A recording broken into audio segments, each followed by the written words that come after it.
আমি শাহাদা পাঠ করব যদি ডক্টর জাকির নায়েক আমার প্রশ্নের উত্তর দিতে পারেন। আমার নাম মিফতাহ, আমি জোম্বাং থেকে এসেছি। আমি একজন নাস্তিক। আমি এমন পরিবারে জন্মেছি যেখানে আমার পরিচয়পত্রে ইসলাম লেখা আছে, কিন্তু আমি নাস্তিক। আমি খ্রিস্ট ধর্মসহ অনেক ধর্ম অধ্যয়ন করেছি এবং খ্রিস্ট ধর্মে আমি অনেক ভুল খুঁজে পেয়েছি। আমার প্রশ্ন হলো, বৌদ্ধ ধর্মের ত্রিপিটকের এমন একটি শ্লোক উল্লেখ করুন যা অন্য কোনো শ্লোকের সাথে বিরোধপূর্ণ অথবা যা বৈজ্ঞানিকভাবে ভুল। ভাই একটি প্রশ্ন করেছেন যে তিনি একজন নাস্তিক এবং তিনি ইসলাম গ্রহণ করবেন যদি আমি তার প্রশ্নের উত্তর দিতে পারি। তিনি বলছেন, আপনি কি বৌদ্ধ ধর্মগ্রন্থ থেকে একটিও ভুল বের করতে পারবো? তাহলে তিনি যদি নাস্তিক হন, তবে তিনি বৌদ্ধ ধর্মগ্রন্থ নিয়ে কথা বলছেন কেন? আমার প্রথম প্রশ্ন। আমি জানতে চাই। জয় হোক, আমি এখানে ধর্মগ্রন্থে ভুল বের করতে আসিনি, কিন্তু যেহেতু আপনি জিজ্ঞাসা করেছেন, বৌদ্ধ ধর্মের প্রধান দর্শন 4টি মহৎ সত্যের উপর ভিত্তি করে প্রতিষ্ঠিত। আপনি কি বুদ্ধের 4টি মহৎ সত্যের কথা শুনেছেন? আপনি কি বুদ্ধের 4টি মহৎ সত্যের কথা শুনেছেন? আমি জানি না। আপনি যদি না জানেন, তাহলে আপনি বৌদ্ধ ধর্মগ্রন্থ সম্পর্কে কি জানেন? যদি কেউ বলে আমি কোরআন জানি, আপনি কি কুল হুয়াল্লাহু আহাদ জানেন? আমি জানি না। সূরা ফাতিহা জানি না। তাহলে আপনি আমার উত্তর কিভাবে বুঝবেন? বৌদ্ধ ধর্মের ভিত্তি হলো বুদ্ধের 4টি মহৎ সত্য। যদি এটি সম্পর্কে না জানেন, তাহলে আমার উত্তর কিভাবে বুঝবেন? আপনি বুদ্ধের 4টি মহৎ সত্য জানেন কি? বৌদ্ধ ধর্মের 4টি সত্য কি কি?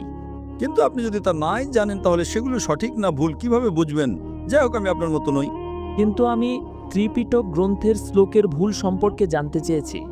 ত্রিপিটক হলো বৌদ্ধ ধর্মগ্রন্থগুলোর মধ্যে একটি।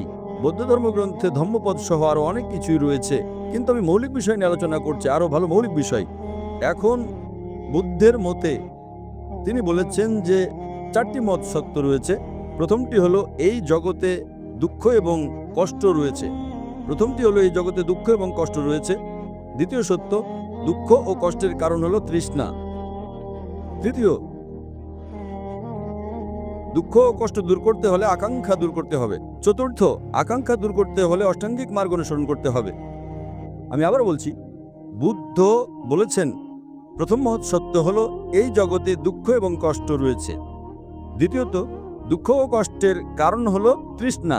তৃতীয়ত, আকাঙ্ক্ষা দূর করার মাধ্যমে আপনি দুঃখ এবং কষ্ট দূর করতে পারবেন। চতুর্থ, আকাঙ্ক্ষা দূর করার জন্য আপনাকে অষ্টাঙ্গিক মার্গ অনুসরণ করতে হবে। আমি ভুলের কথা জিজ্ঞেস করছি স্যার, অথবা এমন কোন শ্লোক যা অন্য শ্লোকের সাথে সাংঘর্ষিক। ভাই, আমি যখন উচ্চতর বিষয় নিয়ে আলোচনা করি, তখন নিম্ন স্তরে যাই না। এটি অনেক উচ্চতর বিষয়। আমি উচ্চতর বিষয় নিয়ে কথা বলছি। আমি উচ্চতর গ্রন্থ অধ্যয়ন করি, নিম্ন স্তরের গ্রন্থ নয়। এই গ্রন্থগুলো অনেক উন্নত। তিনি যদি বৌদ্ধ ধর্ম সম্পর্কেই না জানেন, তাহলে আমি আর কি বলবো? সুতরাং আমি আপনাকে বৌদ্ধ ধর্মের প্রধান খুঁটিগুলোর মধ্যেই ভুল দেখাচ্ছি। আমার প্রশ্ন হলো, বুদ্ধের 3য় মহৎ সত্যটি হলো দুঃখ ও কষ্ট দূর করতে হলে আকাঙ্ক্ষা দূর করতে হবে। চতুর্থটি হলো আকাঙ্ক্ষা দূর করার জন্য আপনাকে 10টা বিধ পথ অনুসরণ করতে হবে।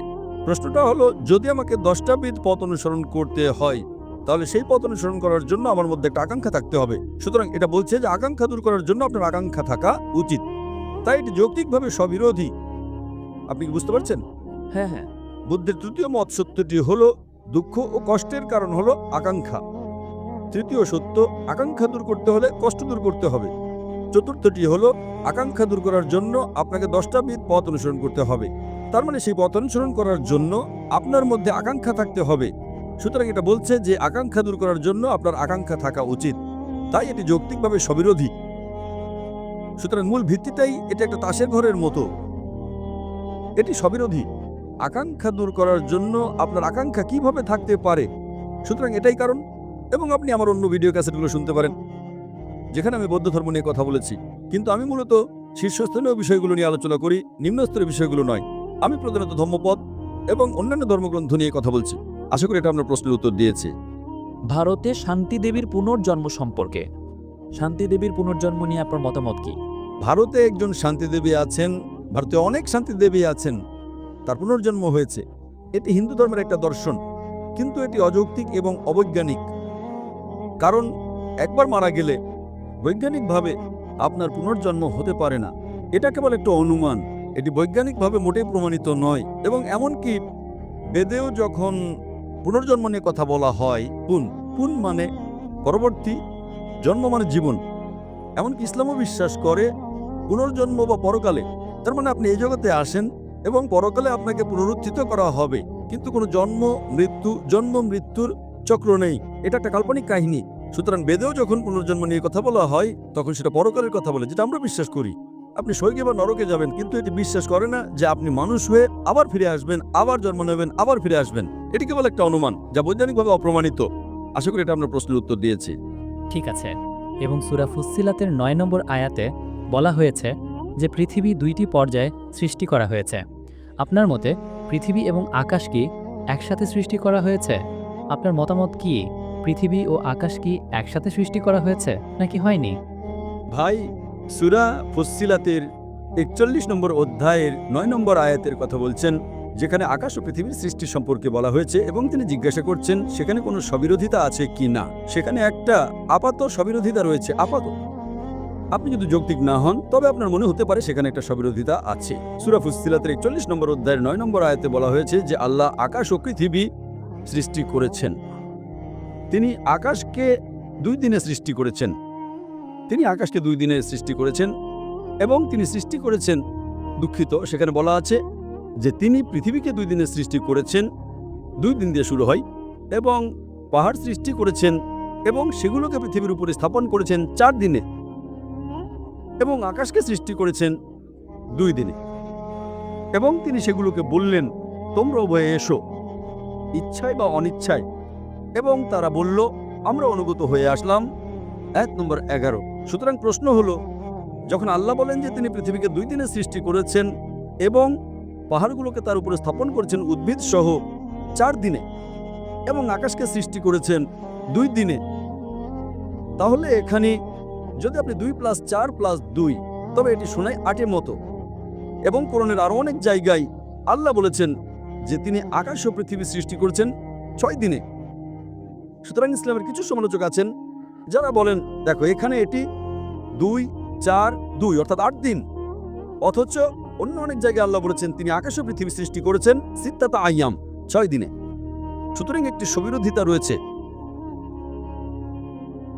আপনি যদি কোরআন পড়েন, কোরআনের আয়াত সূরা ফুসসিলাতের ৪১ নম্বর অধ্যায়ের ৯, ১০, ১১ নম্বর আয়াতগুলো, সেখানে বলা হয়েছে যে তিনি পৃথিবীকে ২ দিনে সৃষ্টি করেছেন এবং পৃথিবীকে পাহাড় সহ ৪ দিনে সৃষ্টি করেছেন। সুম্মা, আকাশকে ২ দিনে। এখন আরবিতে সুম্মার ২টো অর্থ রয়েছে। এর অর্থ হতে পারে এবং, অথবা একই সাথে হতে পারে।